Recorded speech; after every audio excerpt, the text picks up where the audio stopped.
Magandang umaga po mga kaibigan at ating mga kailyan. Welcome po sa ating palatuntunang Tipon-Tipan sa 92.1 DWQP FM. Ang ugnayan ng gobyerno at mamamayan. Ngayong umaga po ay makakasama natin ang Provincial Director ng Department of Labor and Employment dahil malapit na po ang Labor Day celebration sa Miyerkules na po yan.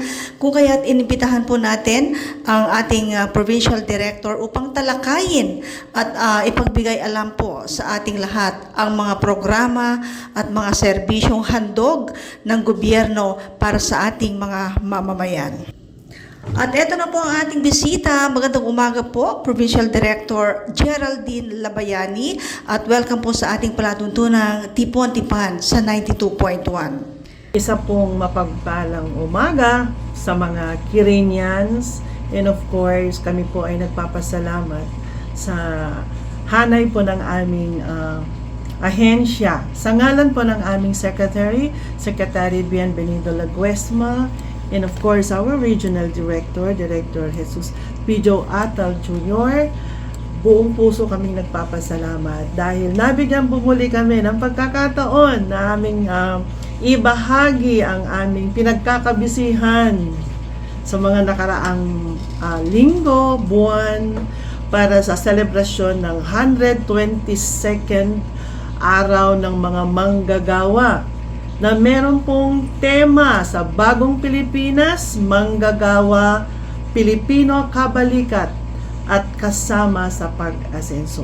So, yun po, marami po kaming naka-line up na activities. But again, thank you very much for this privilege and opportunity to highlight the activities of DOLE, this forthcoming celebration on May 1. Yun po ang aming mga pinagkahandaan ngayong umaga. Yes, ma'am. Araw po nating lahat, mga manggagawa. Kung kaya't mag-celebrate po tayo.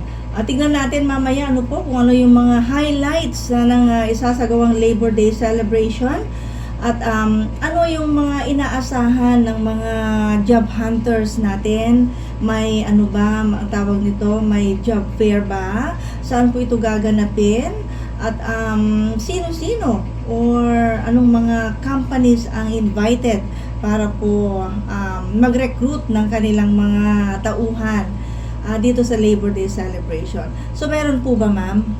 Yes, we have lined up several activities in celebration of this Labor Day.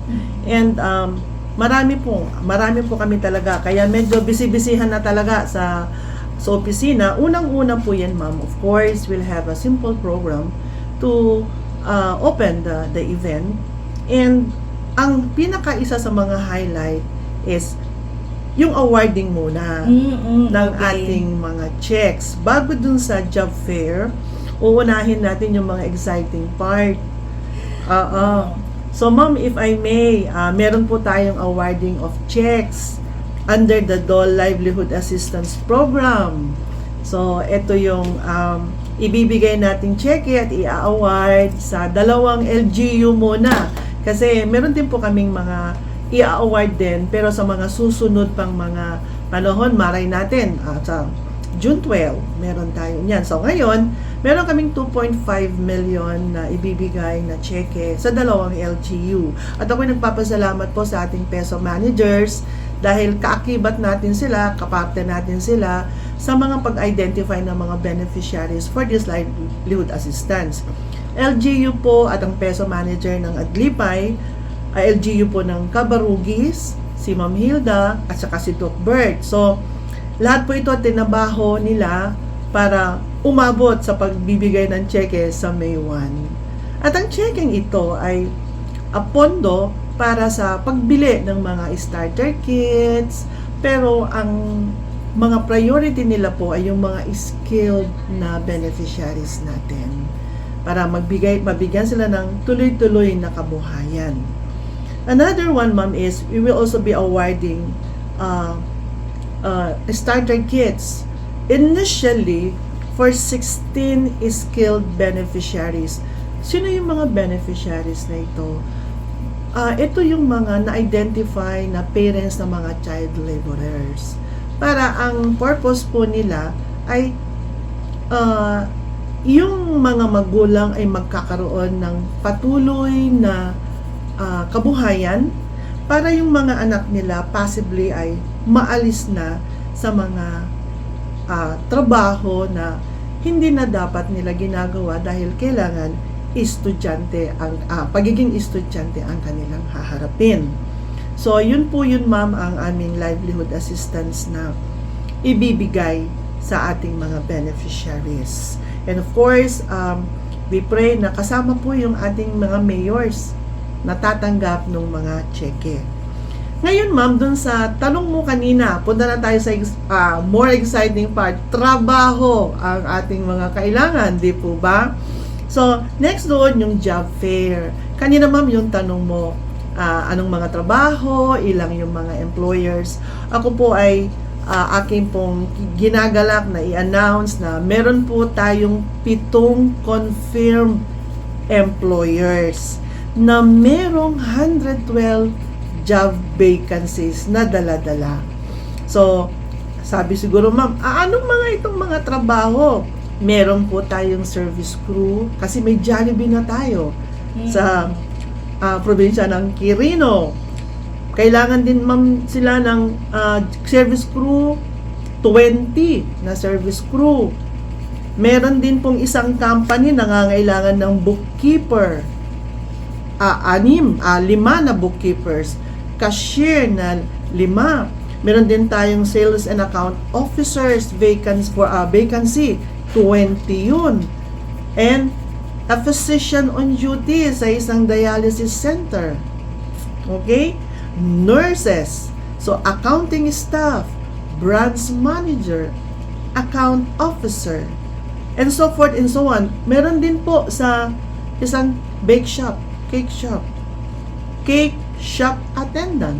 Kailangan din ng production staff. Also, collectors, mechanics. So, these are the jobs available for our job seekers. And I would like also to emphasize na itong mga companies na to ay within Quirino. Wow. Within Quirino, so that our job seekers, in case that they will be hired, ay hindi na sila mahihirapan na lumipat sa ibang bayan. Magastos din kasi yon sa kanila, of course. So, minabuti po namin to identify, invite, and these employers, thankfully, they confirm, and it's within the Quirino area. So, mas madali sa ating mga job seekers, ma'am. Okay. So, syempre, uunahin yung mga taga Quirino, ano po?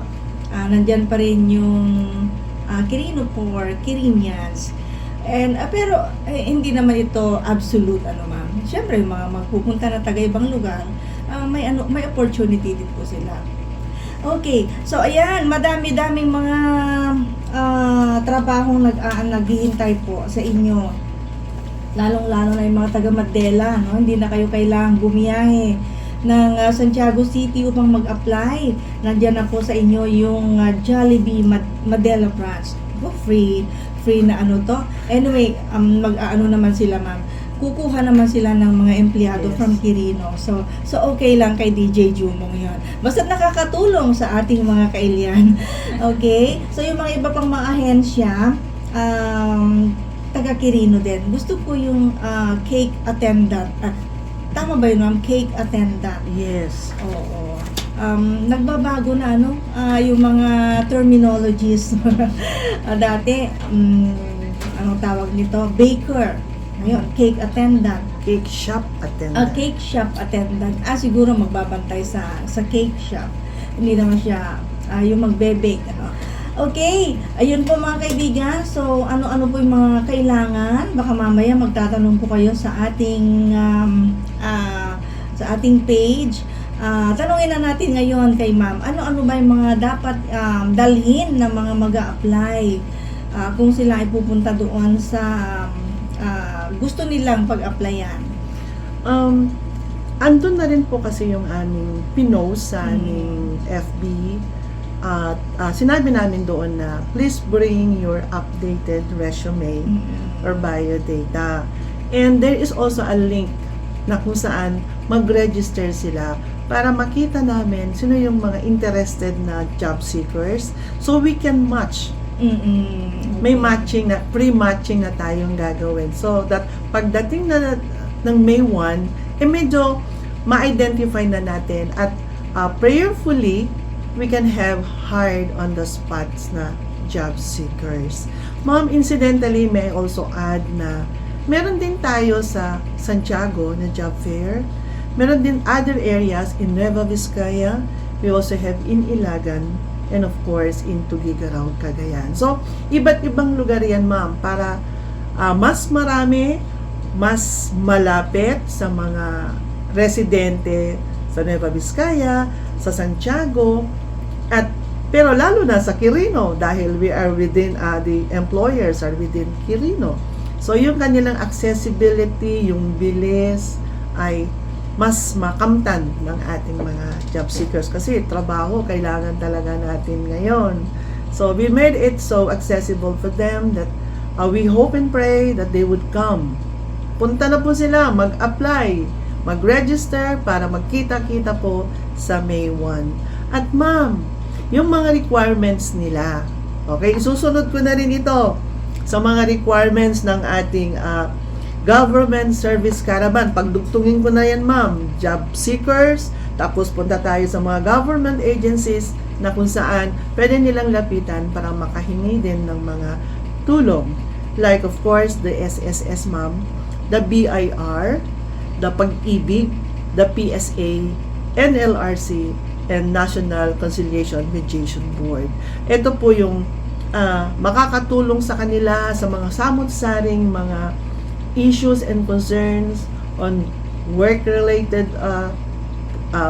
issues on registration, makakakuha ng SSS, makakakuha na ng BIR, ma-register na sila para within the same area sa provincial gymnasium ay magkakalapit na lang. Pag nakuha na sila, pwede na silang mag-apply, pwede na silang manghingi ng guidance dito sa mga various government agencies who would be duly represented during the May 1 celebration. So, hindi na lalayo yan, ma'am. Malapit-lapit na sa isa't isa. One-stop shop. Yes. So, hindi lang yung mga job seekers ang pwedeng magpunta. Yung iba rin na nangangailangan ng serbisyo ng mga nasabing ahensya ay pwede pong magtungo dyan po sa Provincial Gymnasium. Dito lamang po yan sa Kapitolyo. Simultaneous yun, ma'am, meron din sa Vizcaya, sa Cagayan, sa Isabela. Pero kung taga Quirino ka, huwag ka nang bumiyahe. May mga kabataan kasi ngayon, ma'am, na gusto naman nilang mangibang lugar, no? Lalo na yung mga graduate dito. Gusto naman nilang maka-experience ng ibang lugar. Gusto nilang magpunta ng Vizcaya, Isabela, or Cagayan. Nasa sa inyo yan. Pero yung mga practical minded, mga ganyan, dito na. Para makatipid. Magagamit pa yung pamasahe sa iba. Okay. Ma'am, bago ko makalimutan, balikan lamang po natin itong parents of child laborers. Dito po ba sa ating lalawigan, marami po ba ang naitalang mga child laborers? Noong mga 2019, 2020, medyo malaki pa yung datos. Opo. Pero ngayon po, pakunti-konti na lang. Kaya, meron nga po kami talagang budget para sa kanila. At pinakita po sa akin na sosobra na yon kasi pakonti na tayo ng pakonti ng mga child laborers. So, hindi na po siya ganong kalaki.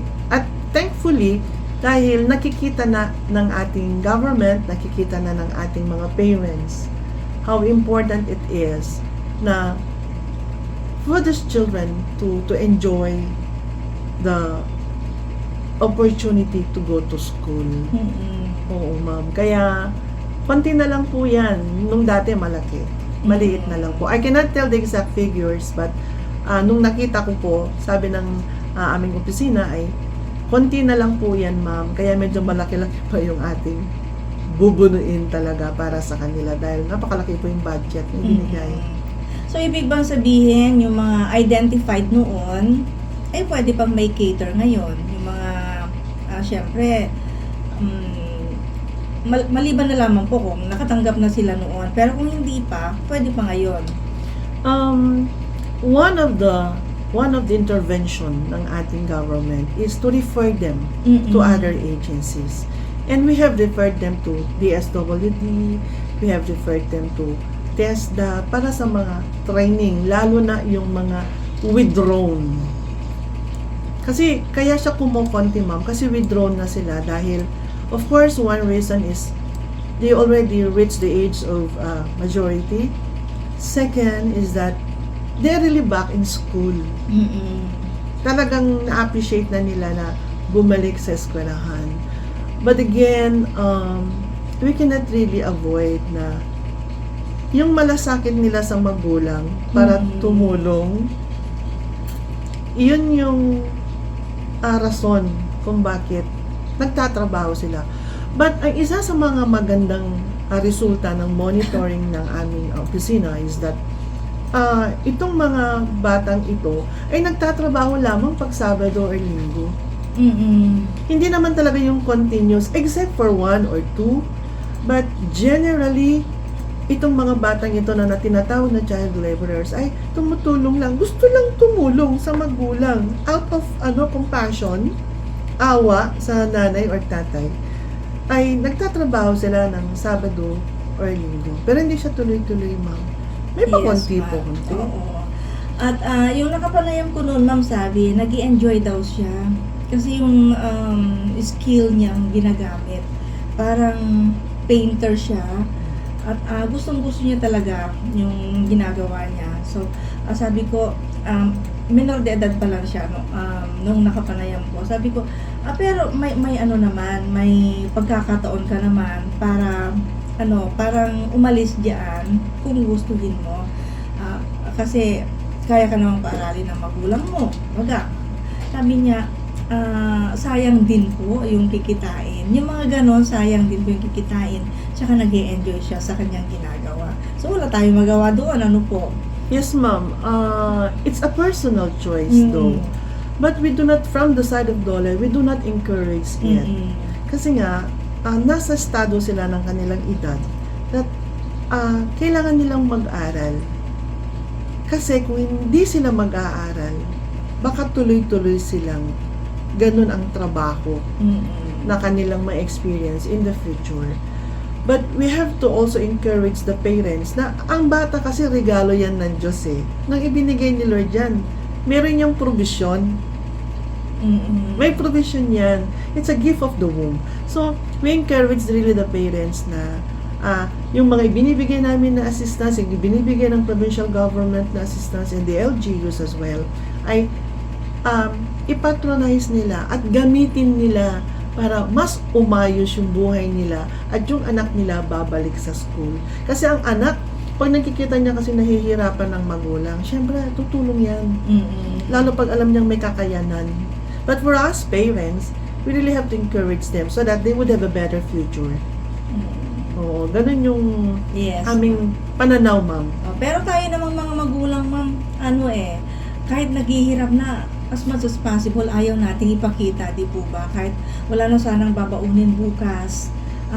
Kung mag-usap kayo, mag-usap-usap tayo ng ating mga asawa, ganyan, ay palihim pa, hindi ipaparinig dapat, di po ba? Huwag sabihin na nasa harap na wala ng baon. Medyo, kung may message mo ba?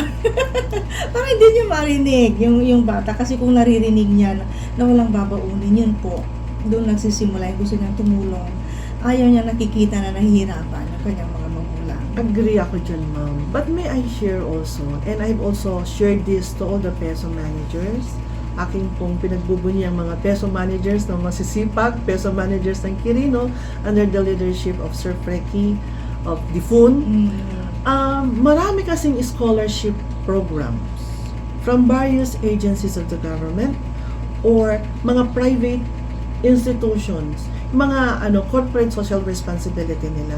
Maybe we can tap this. Sabi ko nga, sinishare ko yung mga scholarships being given by DOST, the scholarship given by TESDA, maybe even NEDA. Marami. Ganun po. Yes, ma'am. Marami. Maybe, sabi ko nga, let's come up with something, a list of this scholarship, and we can share so that these students, these children, as early as high school towards college, ay makaka-avail na sila. Kasi ma'am, one particular na experience that I was able to know was that isang anak po ng government officer ay nag-avail ng DOST scholarship. And then, nakakuha siya ng magandang scholarship college, and then she took up medicine. Naging scholar siya ng St. Luke's. Now she is a doctor. So yung mga ganon. And DOST has a list of scholarships available. Yes, ma'am. May scholarship para sa mga poor, but deserving, mga ganon. At meron din yung galing sa General Appropriations Act na sinasabi po nila. Okay, so ang dami-dami po. Mayroon ding scholarship for the IPs, dyan sa NCIP. Kung qualified po sila, magtungo lamang po sila mag-apply. Yung mga anak ng OFW dyan sa OWA, kung qualified sila, ang dami-dami talaga. And of course, ma'am, yung tulong na binibigay ng ating provincial government, yung ilang libo din yun, na binibigay nila sa lahat ng mga mag-aaral dito sa ating lalawigan. Malaking tulong yon. Kung kung nakatanggap kayo, mga anak, ay ilibre naman na yung galing sa parent. Huwag na humingi ng allowance sa magulang. Yun na yun parang malilibre ng ilang linggo yung bulsa ng magulang. So yun, ang dami-daming mga opportunities para makapag-aral itong ating mga anak, saan kayo ba'y makalipas, at ano na ang tawag natin doon. lahat na ibinibigay, kaya let us grab the opportunities. Okay, so yun, paliit ng paliit ang numero ng child laborers dito sa ating lalawigan. Sana tuluyan nang mawala yung tinatawag natin mga child laborers. Kahit Sabado at Linggo, wala nang sanang pumapasok para hindi matawag na child laborer. Bakit ang dan kay latang kininanang yun? Okay, so yun, binalikan lamang po natin yung about sa child laborer, kasi kung alarming yung numero, siguro kinakailangan pag-aralan, balikan natin yung kasasaad ng ating mga kailian, saan ba napupunta yung pagkadami-daming ayuda ng gobyerno? Bakit hanggang ngayon ay ganito pa rin? Kailangan natin mag-conduct siguro ng study, where did we fail, mga ganon. Okay po, so yun, yung job fair ay sa May 1 na po dito sa ating provincial capital, Gymnasium. At ito ay one-stop shop. Makakasama natin dyan ng ilang ahensya. May GSIS po ba, ma'am? Wala. Anyway, may satellite office naman sila dito sa ating lalawigan. So, pwede lang. At saka, may online GSIS para sa mga government employees. Okay, so dakuan naman po natin, ma'am, yung ibang mga programa ng DOLE. Narinig ko or all over Quirino na yung orientation para sa tupad, at may mga nag-start na rin po ba? Yes, ma'am. Sa May 1 din, sa Provincial Gymnasium ay magkakaroon tayo ng tupad payout Okay. for 1,600 identified tupad beneficiaries. At sila po ay nagsimula sa mga iba't ibang LGUs. At dalangin ko po ay darating sila sa May 1 para tanggapin ang kanilang sweldo.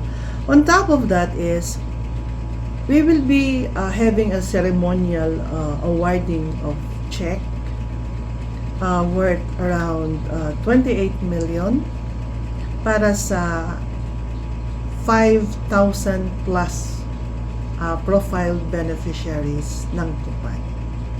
This is a fund given and facilitated for Governor Kua and Congressman Kua. Yung aming pong ibibigay na pera ay part din ay may DOLE fund given by the Secretary sa mga LGUs. Opo. So, yun po, magkakaroon po tayo ng tupad payout at saka ceremonial awarding of check. Okay. So, ilang araw po, ma'am, yung pag-work ng mga tupad beneficiary? 10 araw po, ma'am, ang kanilang naging employment period. And- Times 450? Yes, so it's 4,500. Ay, 4,500 pesos. Yun. Okay, so happy yung mga beneficiary natin. Sa barangay namin, ma'am, talagang ang ganda-ganda yung ginawa ng mga tupad worker. Nagtrabaho po sila sa irigasyon. Ayan. Inihanda nila ay yung irigasyon para sa darating na panagtatalon. So handang-handa na po kami. Kung darating ng ulan, handa na kami dahil naayos na ang aming irigasyon. So, congratulations sa mga kabarangay ko dyan sa Dumanisi. Ayan, proud na taga Dumanisi. Kasi tinatanong ko, anong trabaho ninyo? Baka pidot-pidot kayo lang di kumanin, di bulbulo niya tawag dyan, di plastic, di tadaldalan. Ko kayang-kaya naman yung gawin ng mga natin, mga, alam nyo naman, parang madaling trabaho lang naman yun. So, hindi, sabi nila. Ngayon, maganda ang gagawin ng mga tupad worker. Opo, ma'am.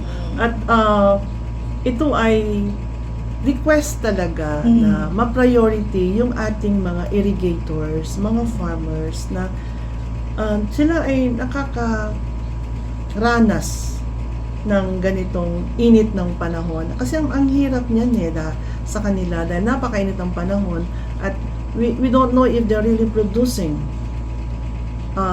para sa kanilang mga araw-araw na pangangailangan. And we would like, of course, to express our gratitude to our provincial government at sa kay Kong Midi dahil ma'am, nag-alat talaga sila for the irrigators ng 1,000 plus slots.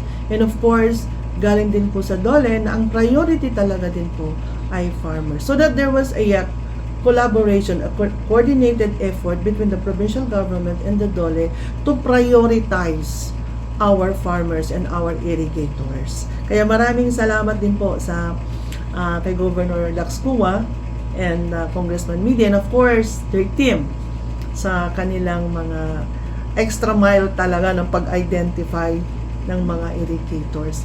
But of course, ma'am, I would like also to express my sentiments. And I would like also na ipaalam din ito. Kasi, doon sa aming mga ginawang verification, sa profiling and verification, marami pa tayong mga manggagawa sa barangay na talagang gusto pa nilang ma-profile, maisama, but then, they are not really qualified. For the latest profiling we had for the 1,000 plus beneficiaries, 908 lang po ang aming na-identify, na qualified. Because I think around 36 of them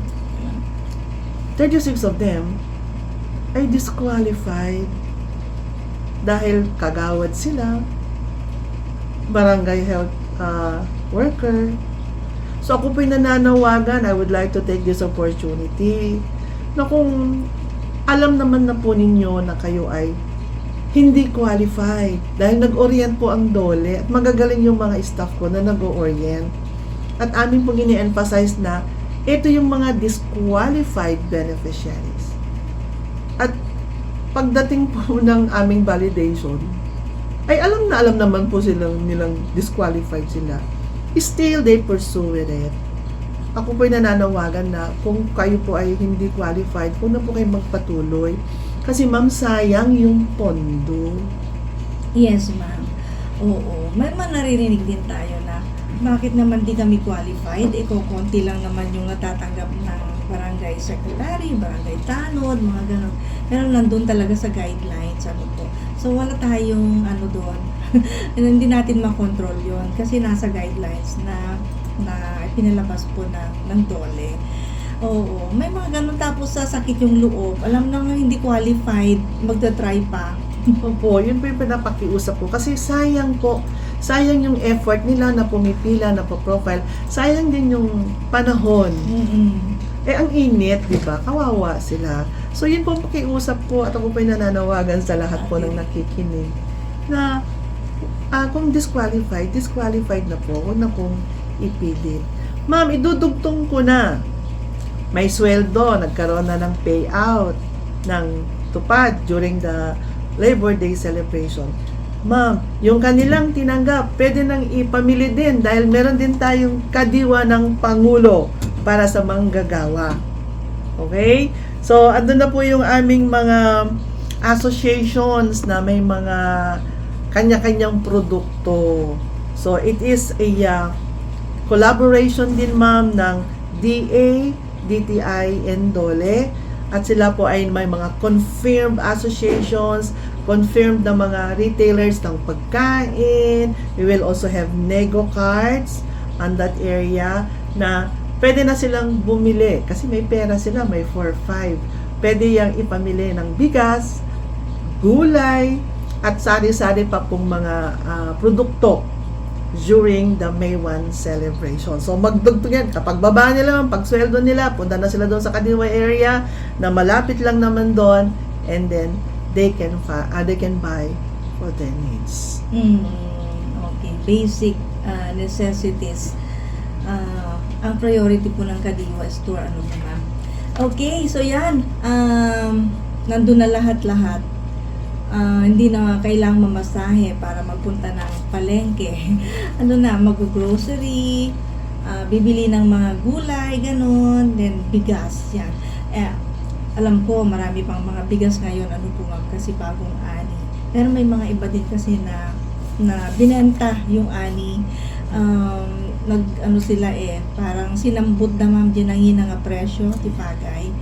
Then, ngayon, umaasa na naman sa murang bigas sana.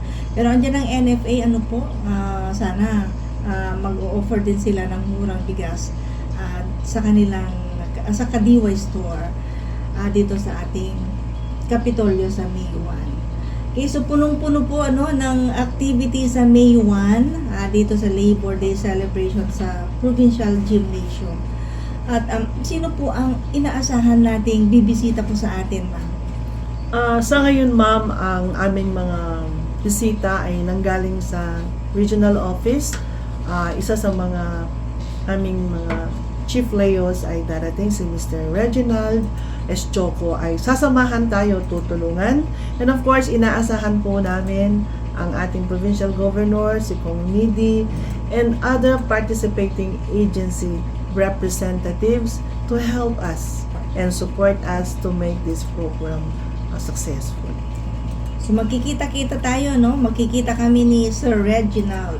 Matagal po kami nagsama sa Cagayan ni Sir Reginald Eschoko. Information officer siya noon, pero ngayon yata ay promoted na. Yes. Okay, congratulations kay Sir Reginald. Okay, ma'am, so yun po, Labor Day, then awarding of checks, awarding of tupad payout, I should say. Ano pa po yung mga inihanda natin, inihanda ng DOLE para sa mga manggagawa? Oo po. Sige, pagpatuloy ko pong sabihin, meron din po tayong labor education, ma'am, para sa mga workers. Meron din po tayong livelihood desk na kung saan malalaman nila kung ano pa yung mga pwedeng ibigay ng ating gobyerno. Hindi lang po ang DOLE, but of course, DTI, DA, kasi ito din may mga nagtutulong-tulong. But ang akin pong i-emphasize, ang TESDA. Because TESDA ay magkakaroon ng skills information doon, training. Magkakandak din sila ng mga training doon at maglalagay po kami ng specific area for them because it is one of the commitment of TESDA to tell something about the skills training available at their office. So, napaka-importante po ang role din ng TESDA na Tax Agency of DOLE kasi kung hindi pa kaya na dumiretso sa kolehiyo for a 4-year course, TESDA could really help them also. So, I pray and I would like to see a realization yung ating mga pangarap, ang pangarap ng gobyerno na mas marami tayong skilled workers. Dahil yun din po yung priority natin na pag nagbigay tayo ng assistance ay ito dun sa mga skilled workers, mga skilled beneficiaries. Because sa skill kasi, tuloy-tuloy yan eh. Like isang laborer, skilled laborer, magkano ang bayad sa kanya for a day? It's about 800, 900, 1,000. Plus, we have a lot of construction companies here. So that if they undergo the training under TESDA, at least yung competency level nila mas mataas. At yun din yung magiging basis po namin na ma-identify namin sila na mabigyan din ng ating mga equipments, kailangan nila. Yun po. Okay, so magiging competitive sila. Kumbaga, madi maipaspasuli aji papel da no apply da ado ti maipakita da nga skills ado dagiti trainings da na nailanat ijay biodata da. Okay ma'am, pagpatuloy na po natin mamaya ang ating pinag-uusapan. Ano po? Magbigay muna tayo ng isang awitin habang nagpapahinga si ma'am. Ang ating oras po ay 10:40 na po ng umaga at tuloy-tuloy po kayo sa ating sa pakikinig sa ating palatuntunan. Isang mulang awitin po para sa inyo. Nagbabalik po ang ating palatuntunan para sa pagpapatuloy ng pagtalakay ni Ma'am Geraldine para sa iba't ibang programa naman po ng ating Department of Labor and Employment para po sa ating mga mamamayan dito sa ating lalawigan. Okay po ma'am, salamat muli po sa oras. Ang special program for employment of students happens during the break. So that according to our action plan, ang ating SPES will gonna happen between June, July. Kasi it's just about 20 days, I think. Yes, 20 days on yung in-avail. Through the generosity of our mayors na nag-sponsor, lahat po sila, including the provincial government, ay magkakaroon na po ng SPES implementation those months, June to July. Now, I would like to encourage all the students, qualified students, to visit their PESO, their Public Employment Service offices, para umalam, be informed, be known, who knows, you are qualified. So, lahat ng mga estudyante na nangangailangan talaga ng assistance, financial assistance from our government, please visit your PESO managers and be informed. Knowledge is power para makapag-aral silang mabuti at hindi maging child labor. Yes, oo. Yung mga bago lang na mag-a-apply, yung peso po ninyo, kung taga-Cabarugis kayo, ay nandyan lang po sa munisipyo. Ano po, kung sa Mandela, ganoon din nasa munisipyo. Adu pa lang kami nagijagdamdamag, ma'am, ayan na ti peso, kas dyan nga damdamag. Part yun ng learning ninyo, hanapin kung nasaan ang peso. Okay, so, ayan po, June, July, yung pagtatrabaho po nila. Mga ilang araw po yun, ma'am? 20 days. 20 days, wow. Times, bibilang na naman tayo. Kaperahan na naman. 450 din po. Depende po yan sa LGU kasi iba-iba po yung kanilang rate. So, sa 20 days nila, ilan yung percent share ng LGU at yung share din po ng DOLE. Oo, kasi 60-40. Yes. Oo. Pero pwede sigurong dagdagan ni LGU para sa kanilang mga kabataan. Yes, ma'am. I would like to commend LGUs na talagang may budget sila for a 100% share din. Wow. Or they would extend it sa mas madaming population ng estudyante. So yung puso ng ating mga mayors na i-extend yung assistance is really commendable. Dahil priority din nila na ang mga estudyante ay magkaroon ng mas maayos na sustento sa kanilang pag-aaral. Yung mga peso na masisipag sa pag-identify ng beneficiary, congratulations sa inyo. Yung mga ano ba, ma'am, yung mga nag-spes na ba noon ay pwede pa? So long na hindi pa sila college, gano'n? So long na hindi pa sila graduate. Oo po. Oo.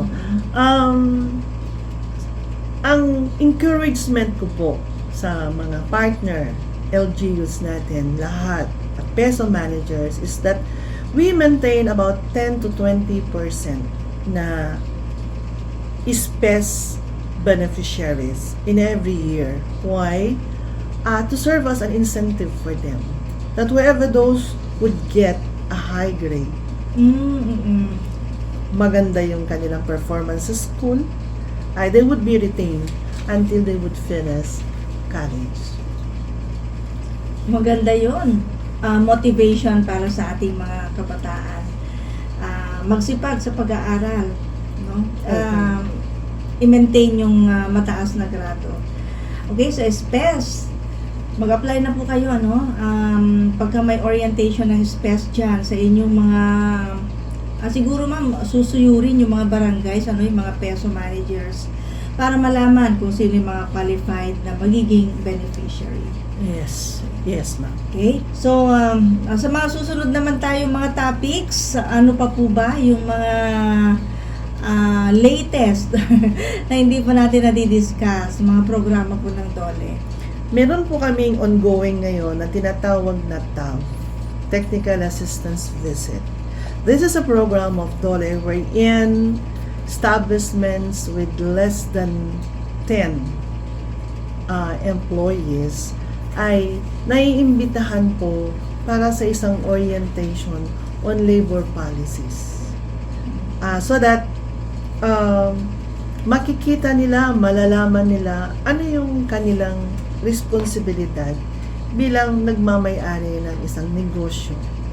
Malaki man o maliit yan, basta kailangan matunghayan nila ano yung mga nararapat na ibigay nila sa kanilang mga empleyado. Nabanggit nyo po kanina yung SENA. At yun nga po ang ating sweldo na ngayon, daily, beginning April 1, is 450 for non-agricultural and 435 for agricultural. Karamihan ng mga issues na nilalatag sa DOLE ay underpayment ng wages. May walang 13-month pay, yung mga ganyan. So that pinapaalam po namin sa mga may-ari na eto na po yung sweldo at eto po yung mga dapat nating ibigay na benefits din, like the 13-month pay.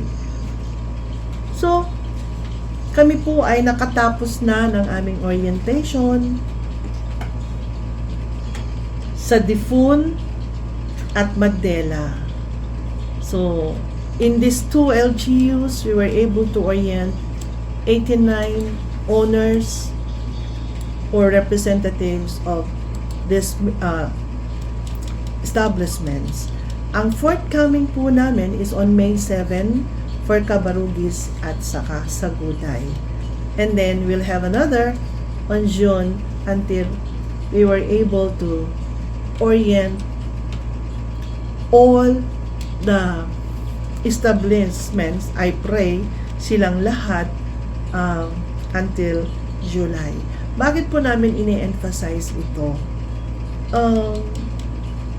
The business ay may kaakibat po na responsibilidad dyan at yung alagaan ang ating mga manggagawa. At para maalagaan sila, kailangan malaman nila paano ang pag-aalagang gagawin sa ating mga manggagawa. And basic thing there is receiving the right payment. on a monthly basis. And Yes po. Kasi nga, syempre, nagnenegosyo ka, kaparte yan ng biyaya mo, yung negosyo mo. Syempre, kailangan, alagaan din natin yung mga tumutulong sa ating mga, sa ating negosyo. Kaya, I would like to encourage all the employers na to please, provide the correct wage. And the correct wage is 450 a day for the non-agricultural and 435 for the agricultural. Kasi, what is in it for us? Tanong nga nila po yan, ma'am. O kung mag-attend kami ng orientation, what is in it for us?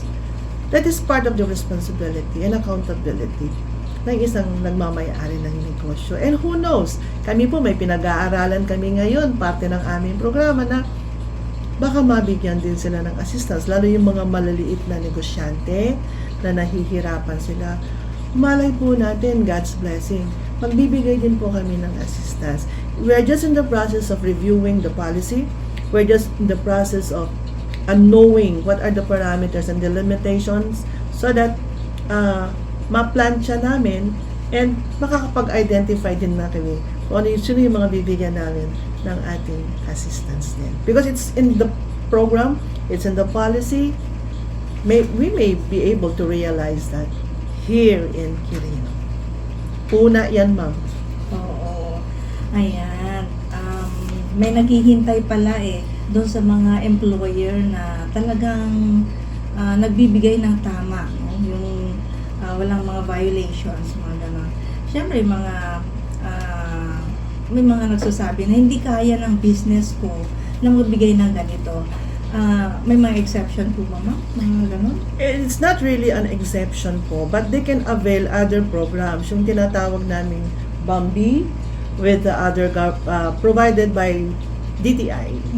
Nasabi na din na po namin sa kanila yan na meron po kayong pwedeng, you can be exempted, you can write us na hindi mo na kaya, but just for a given time, hindi siya panghabang buhay. Just to give you a period within which you can recover and would capacitate you, would give you the ability to pay, to give the correct wage. Hindi siya pangmatagalan. Meron po yan, sinasabi po namin sa orientation. But then again, nasa employers din kasi yung decision. Dahil, syempre, pinag-uusapan dyan, it's the profit. Pero, pagka inaalagaan po natin yung mga nag-aalaga ng ating mga businesses, ay lalaki, no? Lalaki kasi tutulong sila sa pagpapalaki ng negosyo. Okay, so dito po sa lalawigan, ma'am, wala pa po siguro nagrereklamo dahil nandyan kayo na nagbibigay ng guidance sa kanila po, ano? Malalaman po natin, ma'am, kasi April 1 pa naman siya effective. Okay. Let's try to give them about 3 to 6 months. But so far kasi, bibihira na yung nagrereklamo ng underpayment. Bibihira na. From January to this time, wala pa siguro 5 or 10. Wala pang masyadong nagrereklamo. So, I think ako naman ay nagpapasalamat sa ating mga employers dahil they also tried their best to give the right wage to their workers. At we pray tuloy-tuloy po yan dahil sila naman ang pagpapalain ni Lord pag sila ay sumusunod, submission to the authority of the government dahil parte po yan ng kanilang responsibility. Yes, ma'am. Opo. Okay, mga kaibigan, dami-dami nating natutunan kay Mama Geraldine ngayong araw, ano? Sana po sa mga nakikinig sa atin, ibahagi po natin itong mga narinig po natin sa ating mga kaibigan, ay yung mga hindi naka-tune in sa kanilang mga radyo ngayon. Lalong-lalo na yung mga programa, yung mga activities sa May 1, iwaragawag tayo apo, tapno adu dagiti makaumay at adu dagiti mabenefitan iti programa ti gobyerno. Okay, ma'am, 2 minuto na lamang po bago mag-alas 11, yung huling 2 minuto, yung privilege speech para po sa ating mga manggagawa. Muli po ng maraming salamat sa isang opportunity and privilege to be at your station to talk about DOLE's program sa May 1. Kami po ay nag-iimbita sa inyong lahat, mga manggagawa, mga nanay na kagaya ko, mga nangangailangan ng assistance from the government, from various government. Please come on May 1 at Provincial Gymnasium and let us enjoy, let us avail, let us use our money to buy the products of Quirino producers, the jobs available within Quirino, the services to be provided by government agencies. Please come and let us all enjoy our day sa May 1, 2024. Ang Quirinians po, mahal po ng Diyos yan. Tama po. Mahal po tayo ng Diyos, mahal ng Diyos ang Quirino, mahal ng Diyos ang Quirinians. So let us enjoy, let us come together to celebrate May 1. Yes, ma'am. At lalo tayong mamahalin ng Panginoon, mga kailyan. Kung maging responsable tayo, paalala po, ang Quirino, minamaintain kasi yung zero waste during celebration. Sana po maging responsable tayo sa ating mga basura, yung mga plastics na gagamitin, hindi naman kasi na-avoidan yan, may mga nagbebenta pa rin, huwag iwanan basta-basta kung saan-saan. Yung munting basura po natin na pwedeng ibag, huwag iwanan po sa ating mga upuan kasi kawawa naman po yung mga maglilinis. Nakita po kasi natin yung post ng kaibigan natin, yung nakalipas na motorismo. Ang dami nagkalat na basura. So, hindi naman nagkulang si DJ Jumo, tuwing tuwing nakaupo dito, lagi kong naririnig na yung basura po natin, may ordinansa po lalawigan ng Quirino, single-use plastics, yung mga basura natin dapat i-manage po natin. Yun po, munting paalala lamang po yan sa mga dadalo sa May 1, Labor Day celebration dyan po sa Kapitolyo. Yung mga mag-a-apply ng trabaho, narinig na po natin yung mga dadalhin. Saan kayo mapanidjay nga paoy-paoy. Itugot tayo dagiti nasken nga itugot. Tapno saan tayo magsubli-subli, ijay pagtaingan tayo. Ken dagiti agkasapulan ti serbisyo ti gobyerno kasi ti SSS yung mga yung mga pupunta po doon, DTI nandun po, DA, TESDA. Lahat-lahat na po yung mga pupunta. Anya dagiti kayat yung apong assistance, anya dagiti serbisyo nga kayat yung i-avail. Kailangan ti ID, agitugo tayo ti ID, tapno napaspas-pas iti transaction. Okay mga kaibigan, dyan na po nagtatapos ang ating Labor Day edition ng Tipon-tipan sa 92.1. with DOLE sa ating napakabait, talaga ang sisipag ng mga taga-DOLE. Yan si Claire, sipag-sipag po nila. And then si Jenny, thank you so much Jenny sa pag-facilitate sa guesting ni ma'am. Isang message ko lang kay Jenny kasi ma'am wait po at tatanungin ko po kung available po siya or kung clear yung kanyang calendar of activities. And thank you so much dahil available po kayo ngayong araw. Very timely po sa ating Labor Day celebration sa May 1. So thank you so much again ma'am. Thank you din at God bless.